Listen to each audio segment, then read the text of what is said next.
Okay.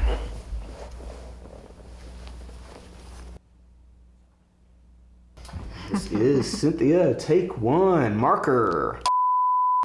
I'm Cynthia Kirana, and I'm an artist, and I am the artistic and creative director for Little Amal, Montgomery.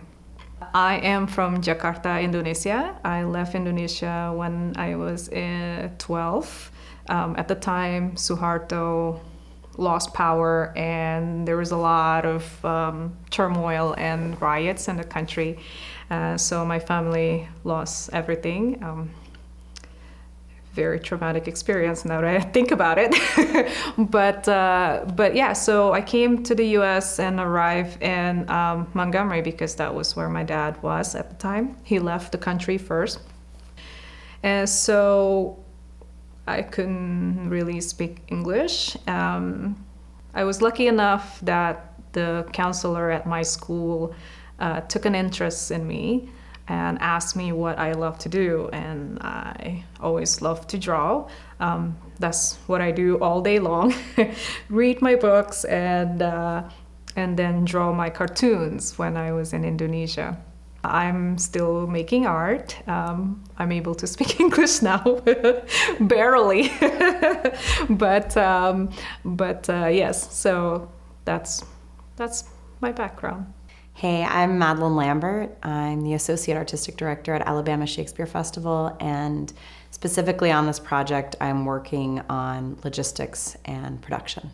So I've been working with the main artist on this project, Cynthia, who is hosting Amal, and I've been helping her really get specific on the narrative. What is the journey that Amal goes through once she lands in Montgomery? What happens as she turns the corner? Who draws her towards finding a piece of the eggshell? You know, she's on this journey to put this piece together, this egg together. And so really thinking about her emotional, not only her physical journey, but her emotional journey as she moves step by step around 5 Points in that neighborhood. My name is Geneva, and I am acting as the programming director for the Little Amal project. So what we wanted to make sure we could do is continue the story, like have build up to the actual event so that people really understand why this is significant. And then of course, how do we not just make it a day, but really demonstrate that we care about what this means. And in this instance, it means centering the stories of displaced people, bringing those to the forefront of our psyche, if you will, and then saying, hey, we care about you. My name is Joyce Vaughn. Currently, I serve as director of a nonprofit organization that supports the military. Particularly with the Walk with Amal project, I'm serving as a PR marketing representative.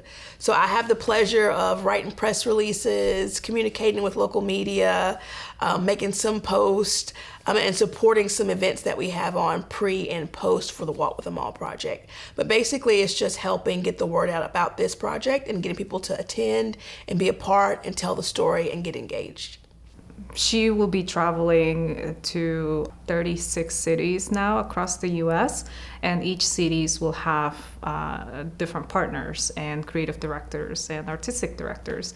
My part of it is essentially developing a narrative, a storyline, what Amal will be experiencing when she's in Montgomery, a storyline that fits within the context of Montgomery itself, which is a city that is imbued with history, a place where diversity is embraced.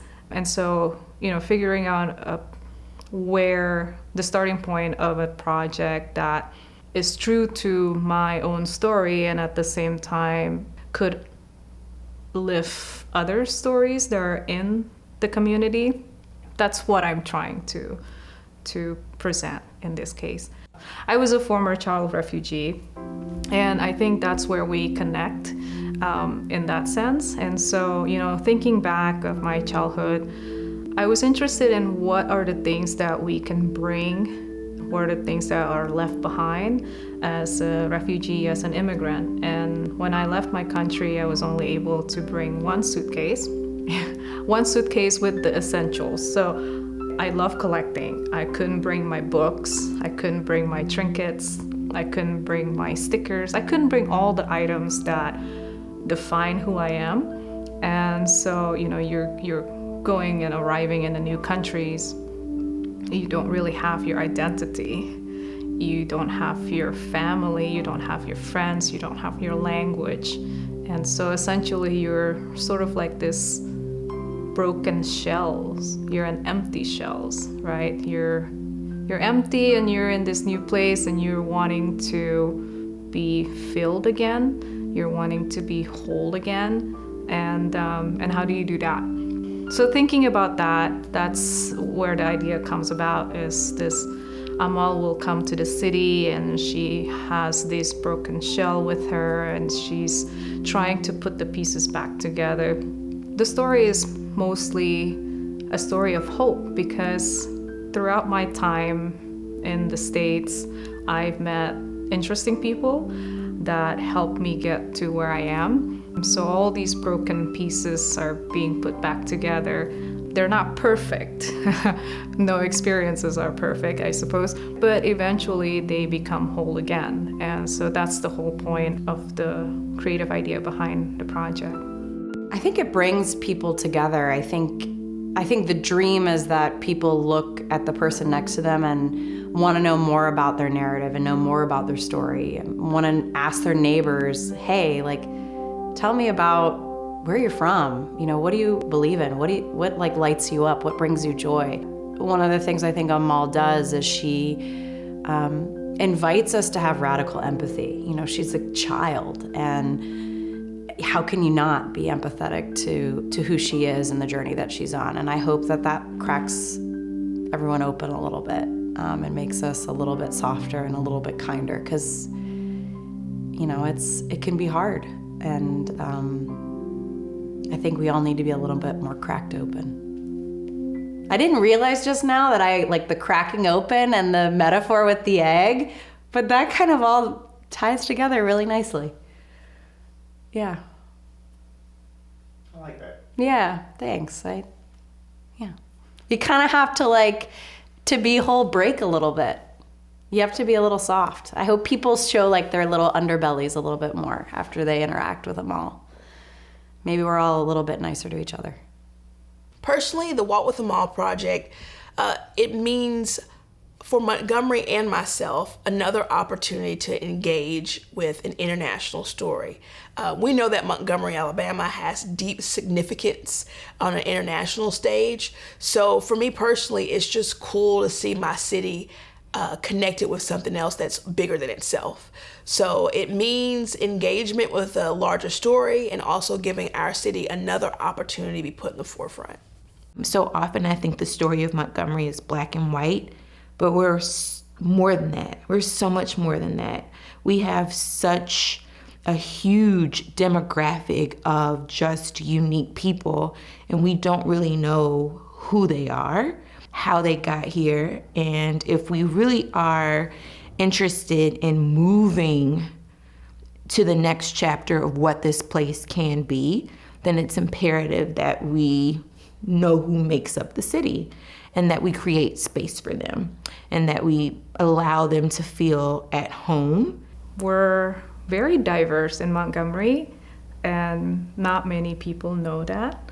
So my hope is that we can come together in welcoming someone who is different from us, but at the same time celebrate the diversity that we have in our city, meet our neighbors. It's like I don't know who my neighbors are sometimes, but with this project, I met so many interesting people and so many amazing people who've been living in Montgomery for quite some time and who are doing amazing things in Montgomery. I think what this project can do for Montgomery is allow us to be a part of a larger conversation around the refugee experience. I don't think that's something that we openly communicate about a lot, but putting it from the perspective of a 10-year-old Syrian girl will give us the opportunity to be empathetic and to ask some real questions and engage in a really deep conversation. It means that we are more than our past. We really are and can be progressive.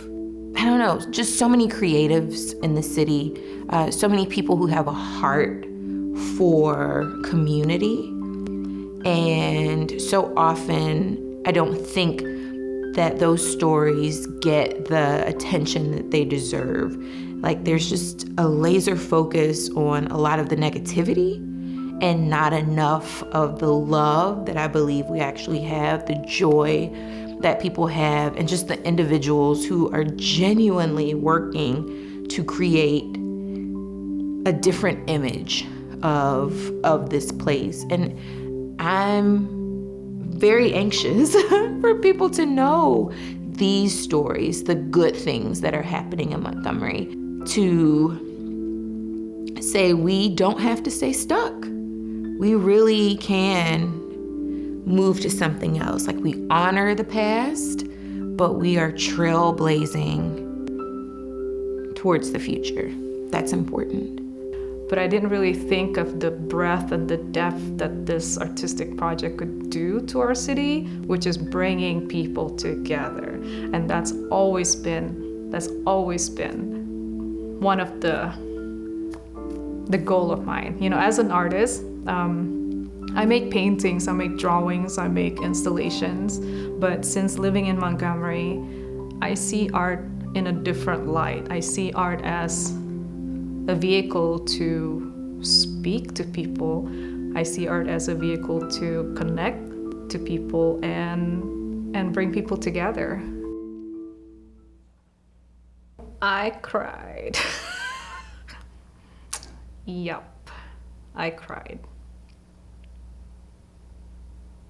When I first saw her on TV going to New York and in the Grand Central Station, she was greeted by, in the clip, she was greeted by musicians, and yeah. I cried. And I'm gonna cry now if we don't stop. There's nothing wrong with that. It's that human emotion. That's what draws people in.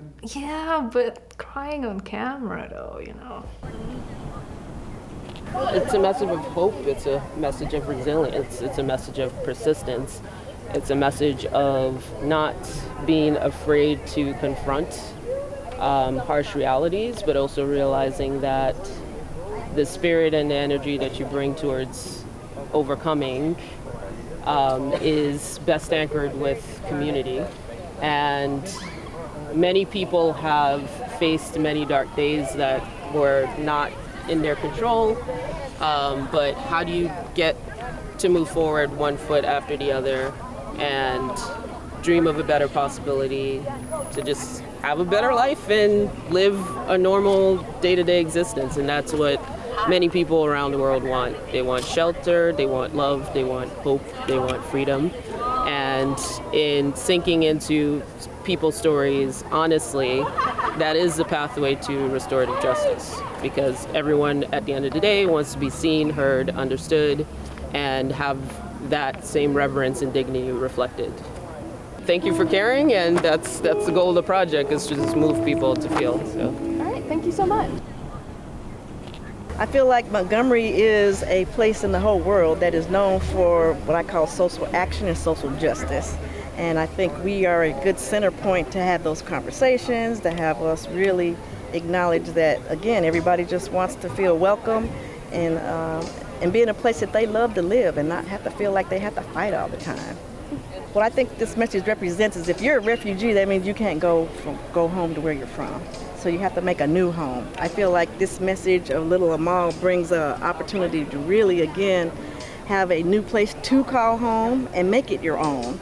And not have to feel like you have to go through a whole lot of, I call it code switching, to figure out if you're not from here, you can't be here. No, you are welcome here.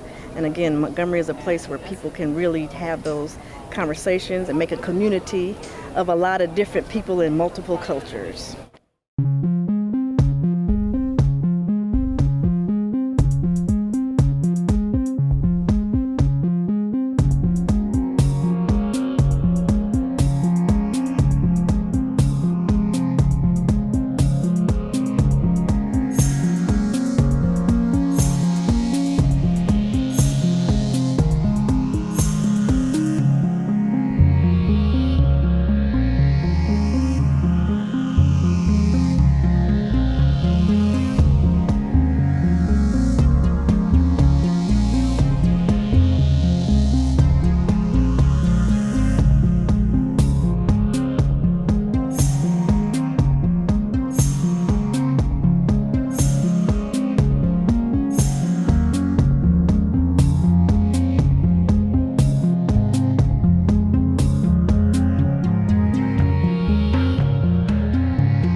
That's kind of the whole story of this piece. Is this we are oftentimes broken.